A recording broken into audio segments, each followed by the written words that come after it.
चलिए आज की टेक दुनिया को एक अलग नजरिए से देखते हैं।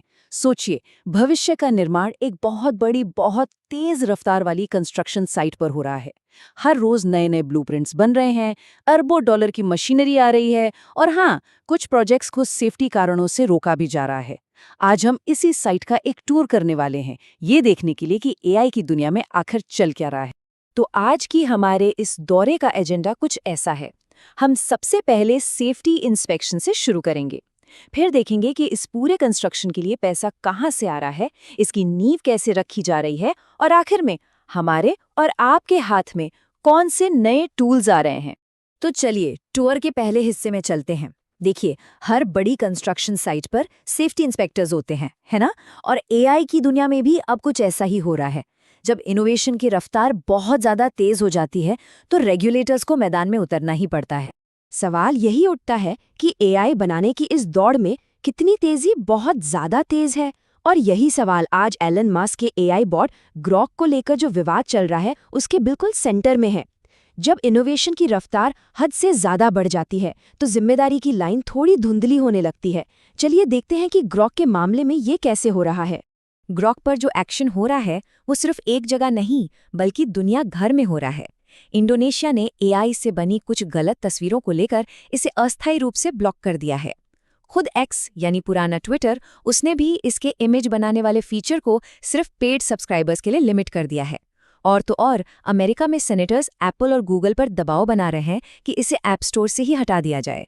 ये सब दिखाता है कि एआई के गलत इस्तेमाल को लेकर चिंता कितनी तेजी से बढ़ रही है। तो एक तरफ कंस्ट्रक्शन साइट के एक हिस्से पर सेफ्टी कारणों से काम रोक दिया गया है, लेकिन वहीं दूसरी तरफ साइट पर पैसा और बड़ी बड़ी मशीनें लगातार आ रही हैं। यही विरोधाभास आज एआई की असली कहानी है। तो सवाल ये है कि ये पैसा आ कहाँ से रहा है और जा कहाँ रहा है। चलिए अब उस भारी भरकम इन्वेस्टमेंट और उस स्ट्रेटेजिक सोच को देखते हैं जो एआई के भविष्य का पूरा ब्लूप्रिंट तैयार कर रही है। जरा इस नंबर को देखिए, $1 अरब। ये कोई छोटी मोटी रकम नहीं है। ओपन एआई और सॉफ्ट बैंक मिलकर इसे एसबी एनर्जी में इन्वेस्ट कर रहे हैं। इसका सीधा सा मतलब है कि भविष्य का एआई न सिर्फ स्मार्ट होगा बल्कि उसे चलाने वाली एनर्जी भी सस्टेनेबल यानी पर्यावरण के लिए बेहतर होगी। एआई और ग्रीन एनर्जी का ये कॉम्बिनेशन वाकई गेम चेंजर हो सकता है। और अगर $1 अरब आपको बड़ा लगा तो जरा ये देखिए, वेंचर कैपिटल की दुनिया की एक बहुत बड़ी कंपनी एंड्रीसेन होरोविट्ज $15 अरब का एक नया फंड लेकर आई है। ये एआई और डिफेंस के फ्यूचर पर एक बहुत बड़ा दांव है। इससे पता चलता है कि इन्वेस्टर्स एआई की पावर को लेकर कितने ज्यादा सीरियस। तो ये सारा पैसा आखिर जा कहाँ रहा है? ओरेकल के फाउंडर लैरी एलिसन का ये बयान हमें एक इशारा देता है। उनका मानना है कि असली खेल मजेदार चैटबॉट्स या इमेज जनरेटर में नहीं है बल्कि कंपनियों के अपने सिक्योर डेटा को समझने और इस्तेमाल करने की क्षमता में है। ये कंज्यूमर फोकस्ड एआई से एक बहुत बड़ा स्ट्रेटेजिक शिफ्ट है। ठीक है, तो पैसा आ गया है और ब्लूप्रिंट भी तैयार है। अब वक्त है कंस्ट्रक्शन साइट पर असल में नींव डालने का। चलिए देखते हैं कि इस नए डिजिटल युग को सपोर्ट करने के लिए फिजिकल और डिजिटल इंफ्रास्ट्रक्चर कैसे तैयार किया जा रहा है। यहाँ दो बहुत ही जरूरी नींव रखी जा रही हैं। पहली, स्पेसएक्स के हजारों नए सैटेलाइट्स के जरिए पूरी दुनिया में इंटरनेट कनेक्टिविटी का एक जाल बिछाया जा रहा है।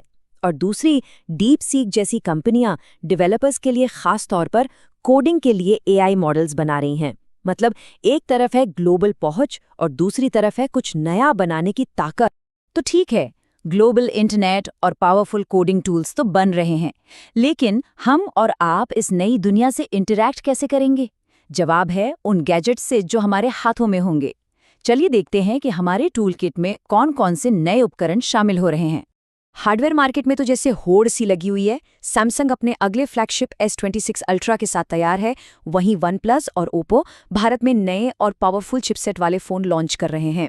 लेकिन असली इनोवेशन शायद लैपटॉप्स में देखने को मिल रहा है, जहां लिनोवो रोलेबल ओलेड स्क्रीन जैसी फ्यूचरिस्टिक टेक्नोलॉजी ला रहा है।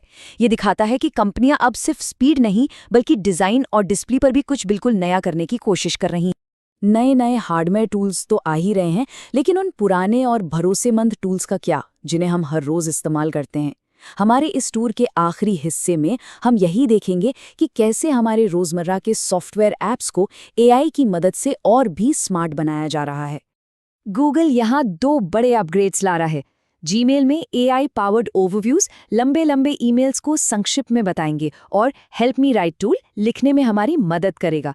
वहीं गूगल फोटोज में जल्द ही बैकअप को शेड्यूल करने का ऑप्शन भी मिल सकता है। ये सुनने में छोटे छोटे बदलाव लगते हैं, लेकिन हमारे काम करने के तरीके पर इनका बड़ा असर हो सकता है। तो जैसा हमने देखा, भविष्य की वो कंस्ट्रक्शन साइट पूरी तरह से एक्टिव है। पैसा लग रहा है, नींव रखी जा रही है और नए नए उपकरण भी हम तक पहुंचाए जा रहे हैं। सब कुछ अपनी जगह पर है, पर इन सब का मतलब क्या है? सबसे बड़ा सवाल अब ये है कि इन सभी ताकतवर औजारों से हम सब मिलकर क्या बनाएंगे। इसका जवाब तो खैर भविष्य ही देगा।